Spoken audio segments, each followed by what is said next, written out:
Oh,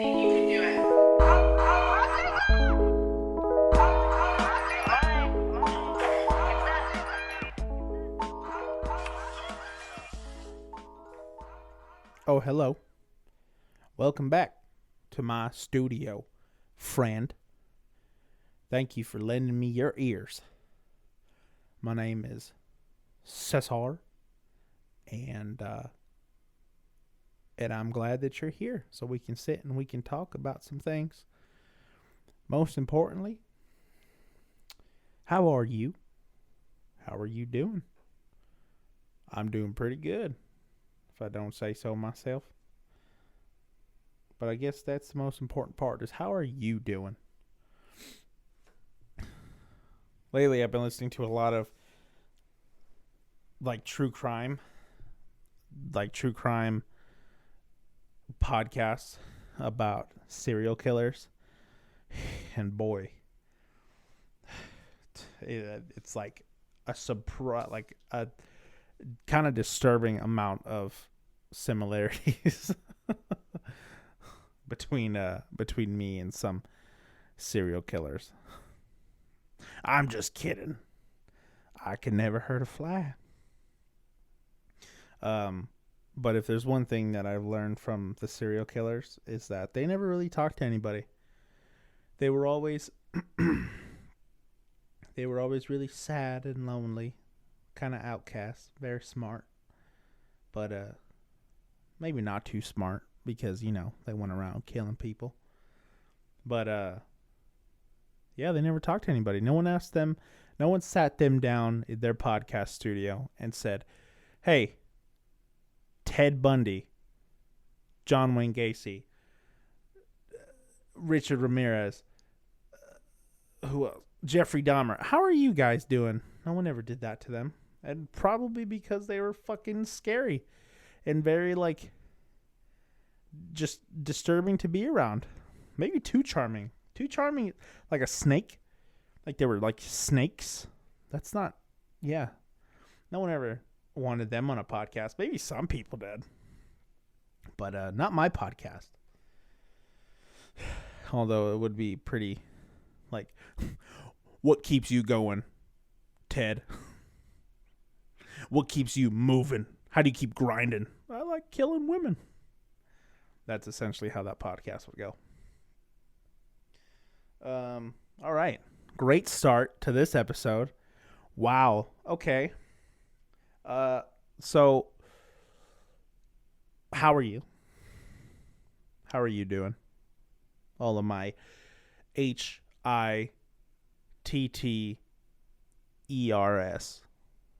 All of my hitters down there, out there, around there, up there, from here. How are you guys doing? This is like the third time that I've reached out to everybody this week. I'm doing pretty good. If I do say so myself. If I do say so myself, I'm doing pretty good. Coming back from that vacation, I feel a little rested. I feel a little up to date. That update on your goddamn computer and your phone that you keep pressing, remind me tomorrow, remind me later. I finally clicked that fucking button. I finally clicked it. And I gotta say, I do feel a little bit more rejuvenated. If you haven't taken a vacation in a little bit, even if it's a staycation, even if you just have to take a week off of work just to stay at home, just align your chakras, okay? Align them. Get you centered. So that's really all you have to do. But yeah, that vacation was pretty sick. Went up north and drove 9 hours in a fucking car. That was sick.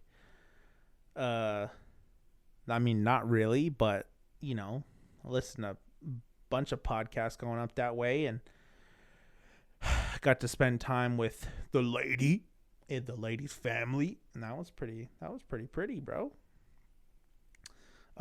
Did train up there, went to a motherfucking Globo gym, and for all my weightlifting hitters out there, you know how that goes. You know how it goes. You walk in the door with your BDE, and you see everybody doing their fucking calf raises, working out their forearms, slapping some fucking clay on the delts and the lats and the traps and the bis and the tris and the glutes. Putting just clay on and working, molding. Man can only, whatever that quote is, it's hard to be a man or a woman because he himself is the sculptor. So he must make himself out of clay. That's not the quote. But you know how it is. You roll in, you ask them, yo, you got some Olympic weightlifting platforms? And they're like, what the fuck are you talking about? You're like, the things that go on the floor, usually by squat racks. He's like, bro, I don't know what you're saying, but let me give you a tour. And I was like, bet. So he took me and Bailey, he walked us around. And first we saw like the big sweat room, and then like their calisthenics room, little grassy area, like turf and shit for like med balls. I was like, sick, okay. Get a little sweat in if I want to, but I don't. Walked around. He's like, you see all these machines? Yeah, that's what we got. All these machines. And we walked down a little bit. He's like, and this is like a little CrossFit-y area. We got these racks, these plates, and lo and behold, they had some platforms. It's those weird like conjoined platforms, the ones that like connect to the squat rack. But I was like, that'll do. And yeah, we just kind of got after it. Bailey and I just got after it, even though like, I mean, everybody knows. You walk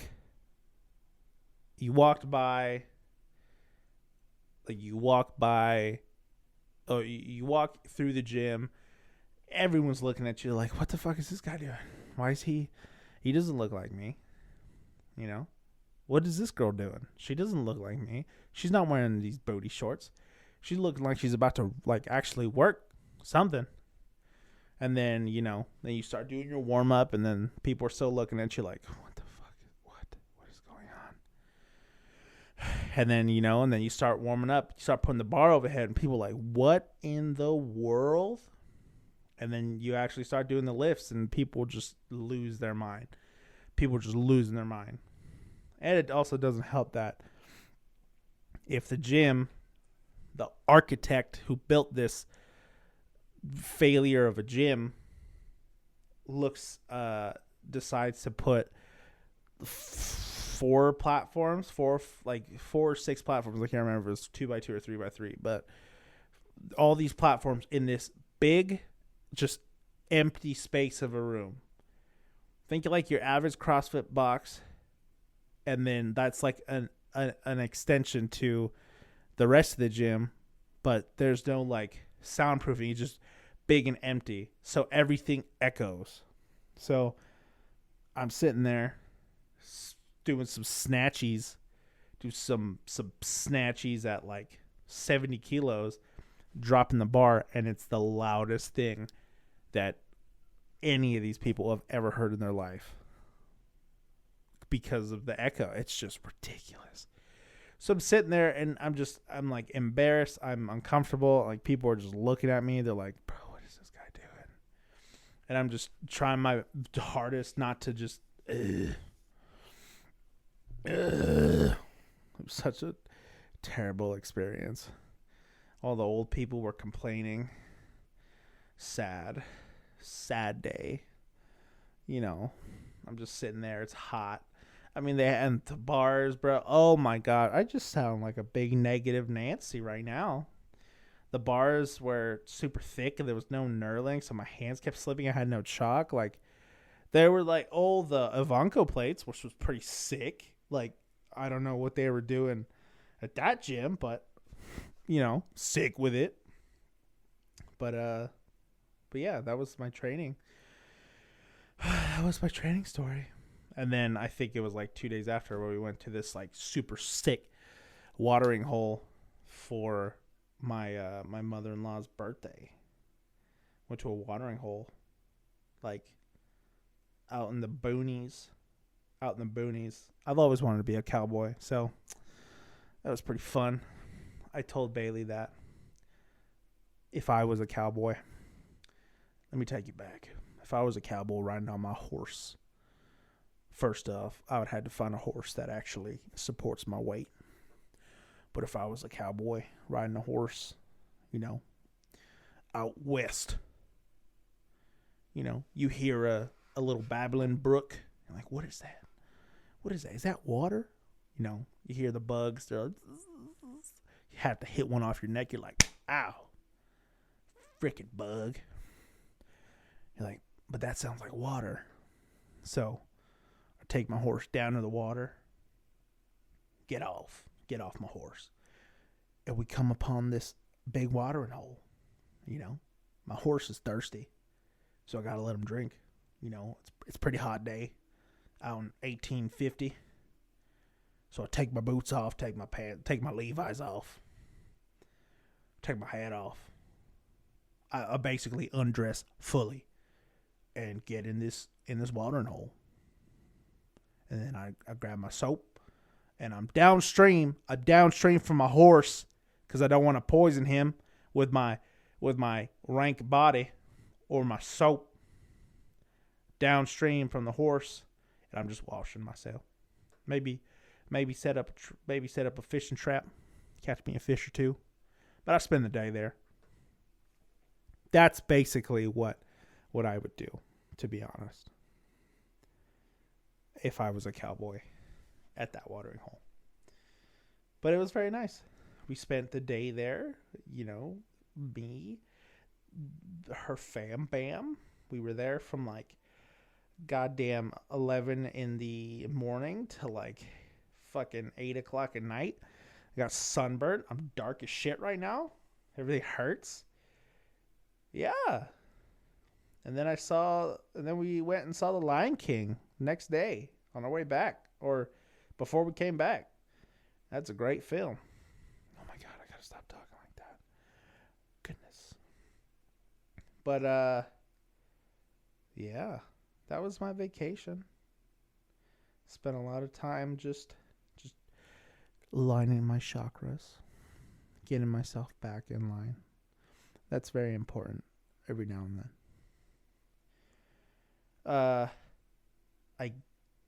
I want to talk to you about one thing today, or two things today. Not really talk to you. I'm just asking you a question.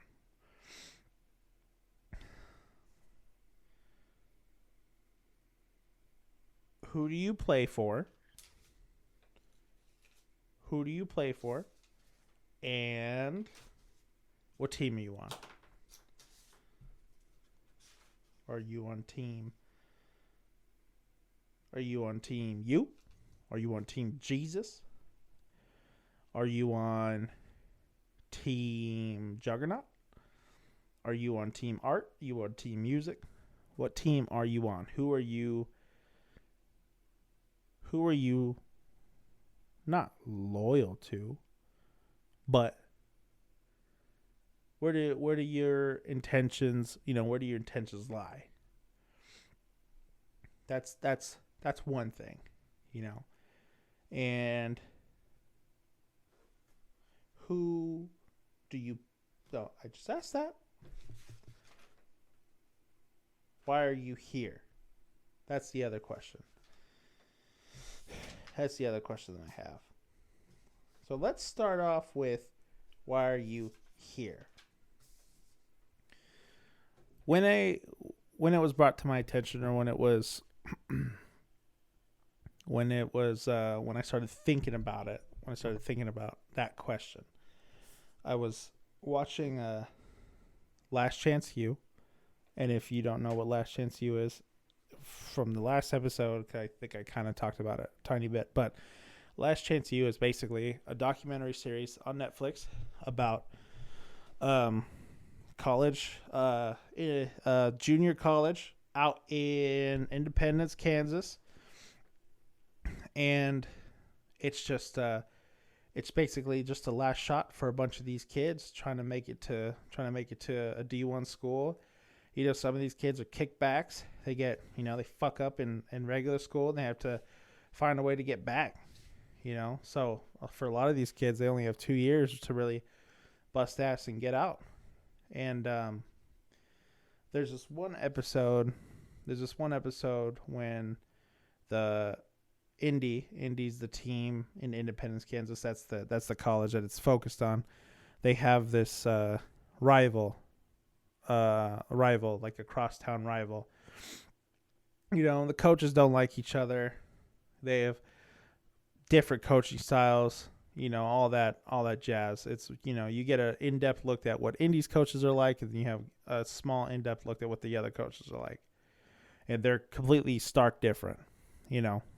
But as an athlete, as a team member, you kind of hold your allegiance to whoever's in front. There's no, I think Jocko said it best. There's no such thing as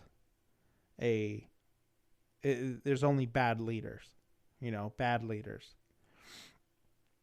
There's a part where they're going through a little walkthrough practice, so there's no pads, no nothing. They're just sitting there talking, wearing their shorts and stuff, and they're in the parking lot, and it's just a walkthrough because the game's the very next day, so they don't want anyone to get hurt. They're just making sure that they know what they're there for. And I don't know why it just struck me. It was just it was a very powerful thing where the coach from the other team had each of his players lined up in the formation for special teams. I think it was for a punt. Return. So punt return on defense. And if you're tuning in, you don't know what punt return defense is, or you don't know any of that stuff. It's just guys. There's just a formation up front. Of I think what is it, like 7 or 8 guys. And they're just trying to stop the ball from essentially getting kicked, but they don't really do a good job. It always gets kicked, and then they have to return it all the way to the opposite end zone. I think, that's pretty much a punt team. But the coach is going down in line, and there's the front 5 guys on the line, and he goes and he asks them each. He's like, "Why are you here?" And one guy goes, to block the punt. And he goes down the line. He's like, "Why are you here?" He's like, to stuff the offensive lineman and try to get through and block the punt. The other guy goes, it's like, "Why are you here?" He's like, "To shoot the gap." And then when he kicks it to follow the ball. He just goes down the line. He asks everybody. He asks every single person there, "Why are you here?" And call it blind, like blind dedication, blind willingness. Like there's an assignment. Each person on the team, each member knew their assignment, knew what they had to do, and believed fully in their ability to execute on that assignment. Now, whether you're a part of a football team, a weightlifting team, a baseball team, or, a production team, an editing team, a group of writers, each person is going to have an assignment. And if you're willing to, if you take into account, it's these kids have nothing else but football to focus on. That's their only purpose there. Like, that's their only reason there to go play football, get a degree. So they're completely focused and enveloped by the idea that what they're doing is the right thing. You know, that this is just their job. Like, playing football is their sole job. But they're so wrapped up in their assignment that they believe in it. They believe in it so much. You know, they believe in it so much. And it just got me thinking, it's like, that should be the way that it is in everything. Or that's at least the way that everyone should start thinking about, or at least the way that I think I should start thinking about things, where I have an assignment. What are your assignments? What are the most important things for you or me? I don't know how to talk to myself while talking to myself. What are the most important things to me? You know, and what's my assignment? Like, my assignment is to be the best weightlifter that I can be. You know, how do I do that? You know, what numbers do I have to hit? How much do I have to train? How much do I have to eat? What do I have to eat?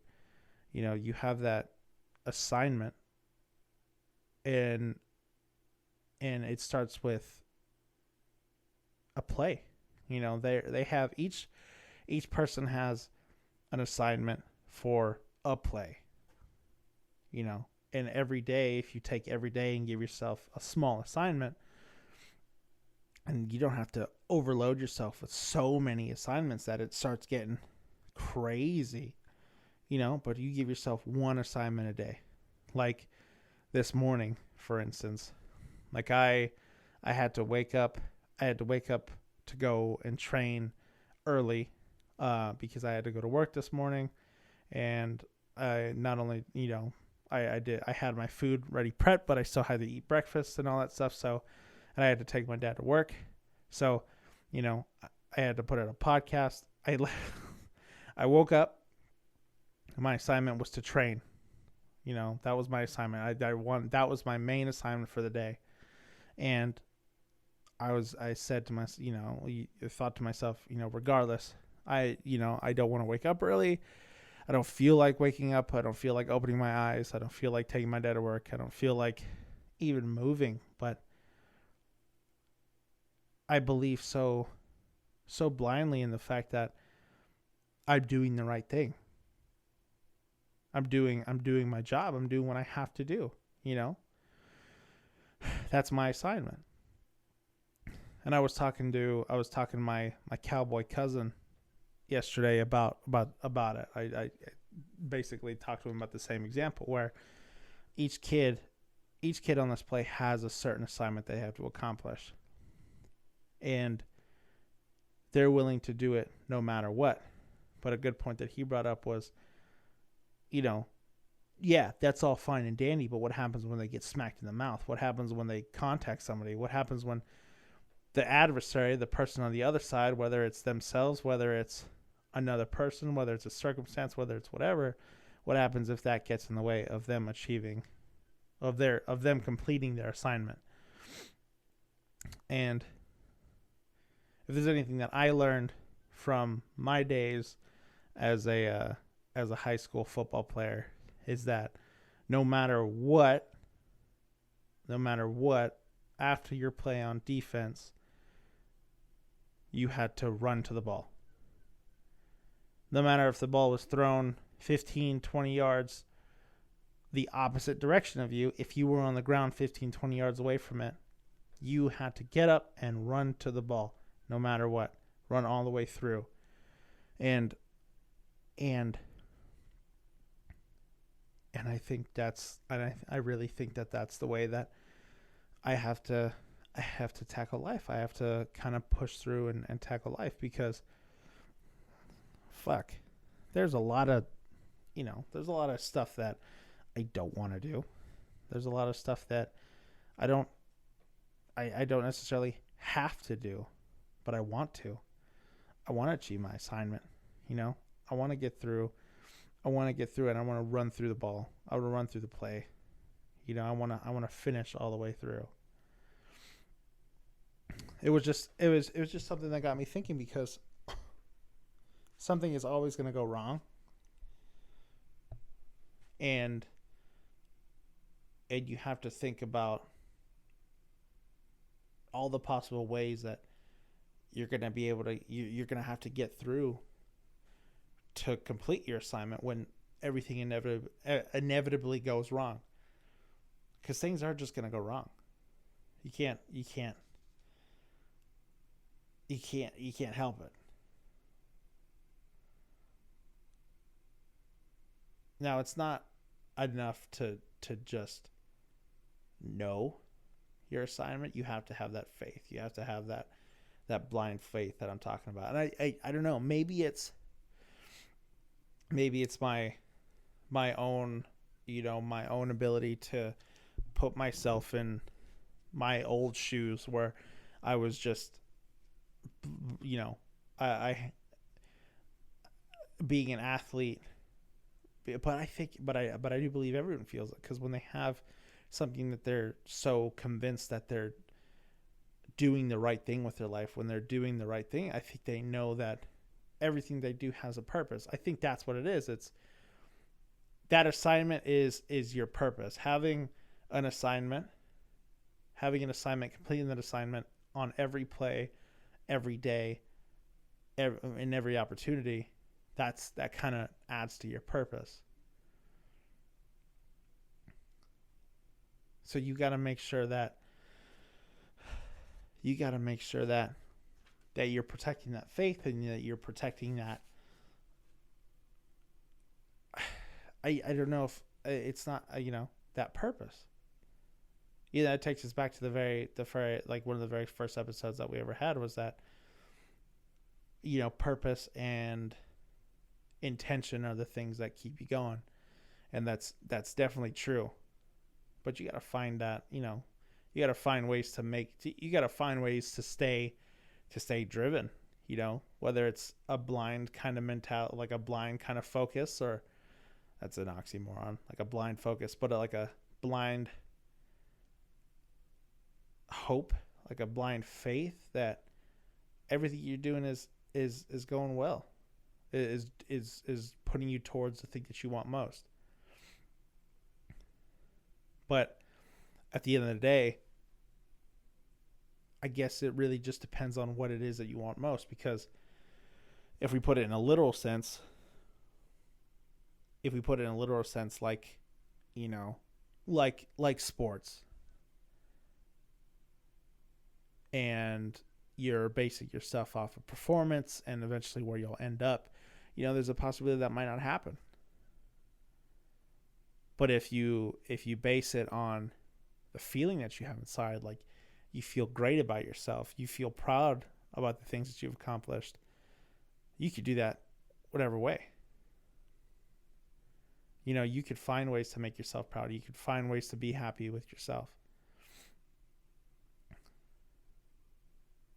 I think all the serial killer stuff messed with my head.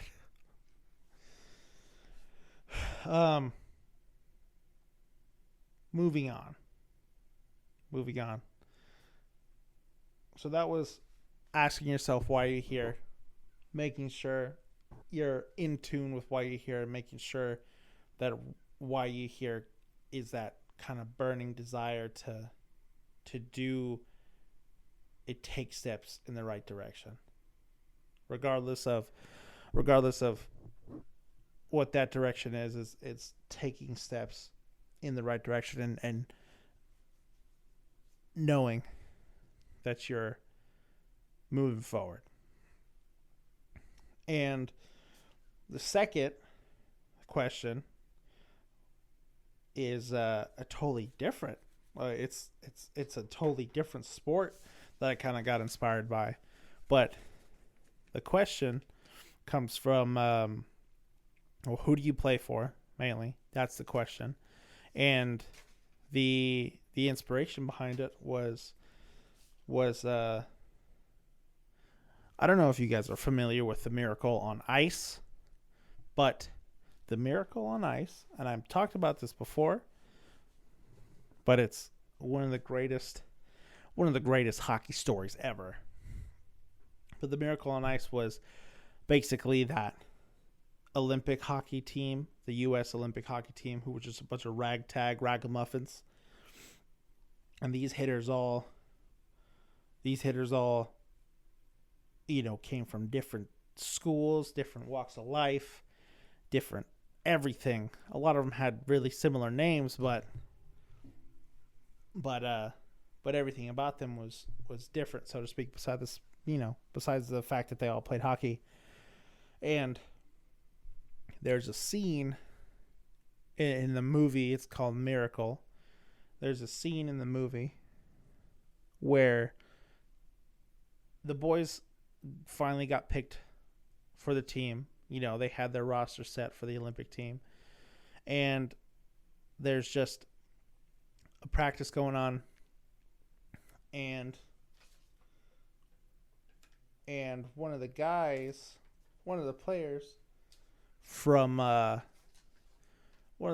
from on the team went to Boston University, and another one went to a different university, and they had a previous bout, I should say. There was just bad blood between the two, and they're practicing for the Olympics. And one of these guys comes up, targets this guy, and just fucking lays him out. And then they start fighting. They throw the gloves off. They're like, let's go. And they start fighting. And the coach just lets him go. He just lets him go. He lets him fight. And eventually they kind of see how, Herb Brooks, they just let him go, and they kind of just see how stupid it is, how stupid their fighting is, and he's like, it looks like a bunch of idiots trying to manhandle each other for football, because football's dumb. But he kind of pulls them apart, and he asks them, what team do you play for? Well, first he asks them, he's like, I think this is a time to start getting to know each other. So they start introducing themselves, kind of go along, and the two obviously are from two different schools, two different walks of life. They're two different characters, but they share that common blood with each other, where they're kind of, they have that competitive edge with each other. So they're going, he asked the whole team, where they're from. And again, they're all different. Everyone has a different story.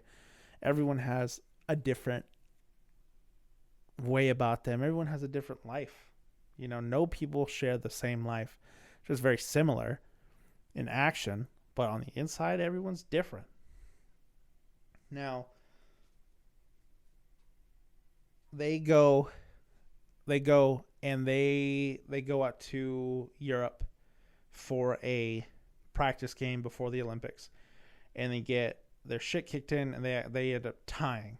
So they end up tying, and the whole time this whole movie's about beating the Russians, because Russians are the bad guy in like every sports movie ever. Rocky IV, weightlifting in real life for a while, hockey.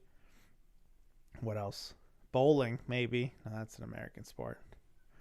I don't know. Think of the Russians and how good the Russians are at everything, and how they're always portrayed as the bad guys. Maybe that's just American propaganda, but they are really good at a lot of stuff, especially hockey. They fucking kicked everyone's ass at hockey back then. So the young U.S. hitters are trying to beat, or their main goal is to beat the Russian hockey team, and these guys have been undefeated for like 10 years. They won every Olympic Games for like 10, 15, like 10, 20 years in a row. It was insane. And they go out to Europe for like a practice game before, and then they tie, and they're not working hard. They're just being a bunch of pieces of shit, the whole team, and Herb sees it. He's pretty fucking pissed about it. So after the game, everyone leaves. Herb tells the assistant coach, he's like, hey, keep them on the fucking ice. Keep them on the ice after the game. So he keeps them on the ice, and then he starts making them do suicide sprints on their skates. And I can't even skate. I can't even roller skate, but I can't imagine that being very easy. So they're doing suicide sprints on ice, and Herb just keeps going again. He just keeps him going. I don't know how many times he made him do it, but he just keeps him going. At some point, the janitor comes by. He's like, hey, bro, I want to get the fuck out of here. I want to go home. He's like, just give me the keys. I'll close up for you. And he shuts the lights off. These guys are they're still doing their suicide sprints. They're still doing their suicide sprints on the ice in the dark, and Herb is just letting them know. He's like, if you think that you can win on talent alone, that you're wrong. So, you don't have enough talent to win on talent alone. He's telling them that the name on the front of their jersey is a hell of a lot more important than the ones on their back. And the thing that really stuck out was, win, lose, or tie, you're going to play like champions. You keep playing this way, you won't beat anybody who's even good, let alone great. And that this cannot be a team of common men, because common men go nowhere.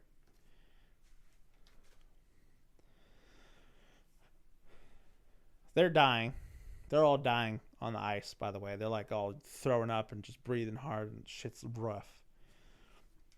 And the assistant coach is like, bro, like, this has gone on long enough. This is crazy. Like, someone's going to get hurt. And Herb was like, send him. Send him again. Send him. And then Mike Eruzione,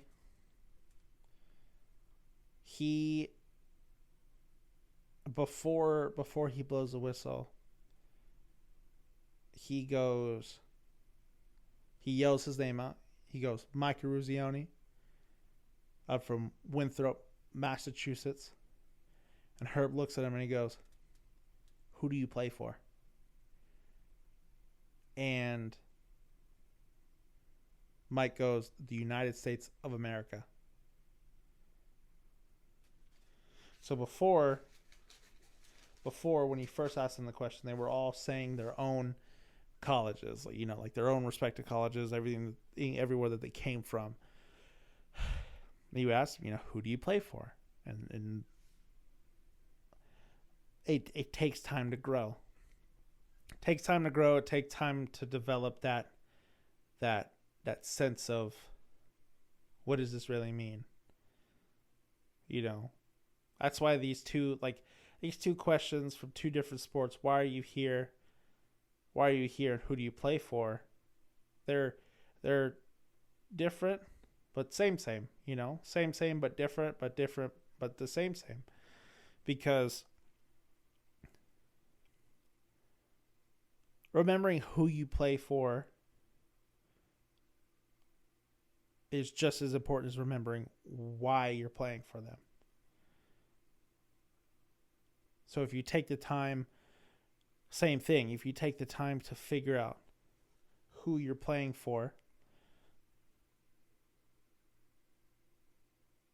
that's very powerful. That was a long pause. Sorry.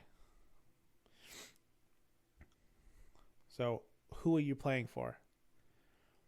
It took them dying. It took them getting their ass kicked. It took them getting beaten down and tying to come together and understand that there's a bigger purpose for why they're there.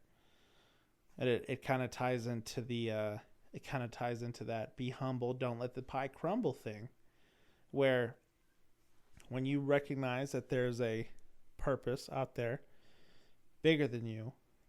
And you step outside yourself. You step outside yourself because it's the right thing to do. You step outside yourself because there's more to it. There's a bigger picture here. Greater things will happen. So the same thing. I asked my cowboy cousin. I asked him these questions. I asked him, "Why are you here? And who do you play for?" He goes, "Well," it's like, "Who do I play for? Jesus." And he's like, "Why am I here?" I'm technically because Jesus put me here. And you know what? That's him. And if that's if that's his purpose, if that's who he plays for, and if that's why he's here and he's content with that, all the power to him. You know. Who do I play for? You know what? And I would love who do I play for? The United States of America. I'm putting it out there. You know, who do I play for? The United States of America. I'm trying to be on par with those hitters, with those hockey players. I would love to. I would love to sit back and say that I play for the United States of America, that I lift weights for the United States of America. Why am I here? To be the best weightlifter that I could be for the United States of America. You know? But it's not just that. That's one. That's one of them. You know? Who do I play for? The Thousand Ways podcast. Why am I here? Because sometimes within all the ridiculous babbling and stuff that I talk about, there could potentially be something that someone listens to that maybe prevents them from turning into a goddamn serial killer. Maybe. I hope so. That'd be amazing.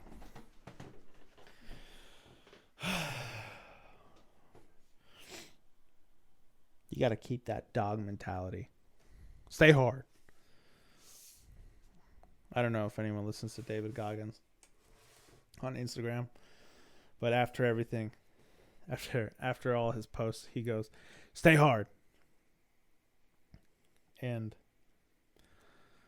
man, to have such a chiseled body and mindset, I would kill for that. It's very important that you understand that. Yeah, and this is what I believe. You don't have to believe it, but I believe that you believe that we're very similar. That's why you're listening. At least agree with some stuff that I say.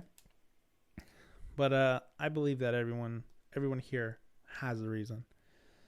And figuring out why is just as important as figuring out who you're here for. If you're here to live a life for yourself, if you're here to live a life for your parents, your wife, your children, your family, there's no wrong answer. I mean, definitely don't live it for evil. Don't live it to kill men and women. Don't do that. Don't eat men and women. Don't do that. Don't play on team serial killer. That's not good. That's not a good reason. But any other reason besides like racism, that's also a good reason. That's also not a good reason. Sorry. Whoops. Everyone is here playing for a team that they might not recognize yet, that they might not have acknowledged yet, or they're just not familiar with yet. You know, get comfortable with that team.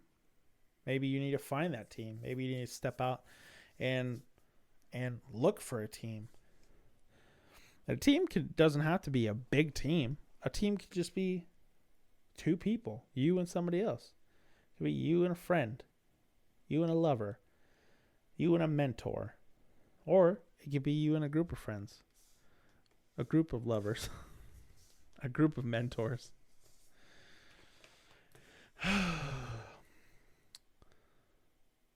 This podcast has gone on long enough. How many minutes have I gone? 45 minutes.